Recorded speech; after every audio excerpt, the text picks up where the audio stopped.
I had to quickly do a checkup, and I just told, because as a public figure you have to keep your fan base going, you know. If I need prayers, it's in its right course to ask everybody just pray for you, and that's what the team did.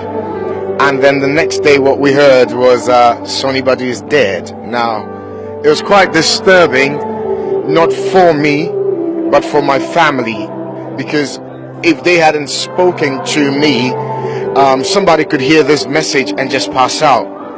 You understand? You know, so they were my immediate concern. I had to text my mom, my dad, and say I'm fine, so that in case anybody calls them, they can absorb whatever pressure.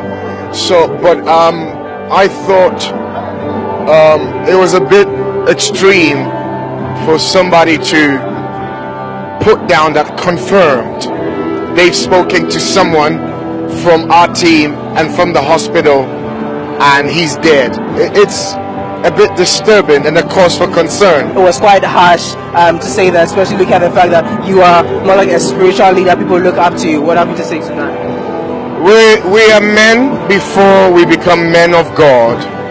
I was telling somebody that we're like a cooking utensil and God is the fire. When you need to cook, you take the utensil, the fire is underneath, that utensil is hot, you cook the food, but you don't use the utensil 24/7.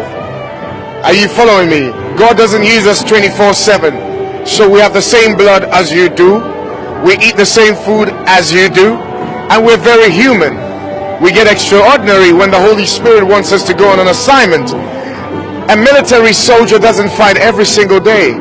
So it's okay for the human side of me to react, and let's be honest, you'll do the same thing too. So for me, this is what I said. Whoever said confirmed X, Y, and Z, maybe you should experience it so you'd understand how it feels. Or maybe it should be said of you. If you woke up in the morning and it went round that you're dead, how would you feel? No, be honest. How would you feel? So let's put spirituality aside and let's be real. Anybody would do the same thing. But later on I came and I said, I forgive everybody that you know, and it's in its right course for me to say that as well. And so they went and took it off. It's not on social media anymore. What would my children think when they Google my name and it says daddy's dead? You need to think about the person too. What would your wife think? What would you tell your children? How do I answer that question? So if we want to criticize, then what about Elijah? The kids only said Baal had climbed up and he made the bears kill them. Why don't we tell Elijah, you should have forgiven the kids? Sometimes that human side of you causes you to react. Are you following me? But it is well. It's passing good. I'm right here.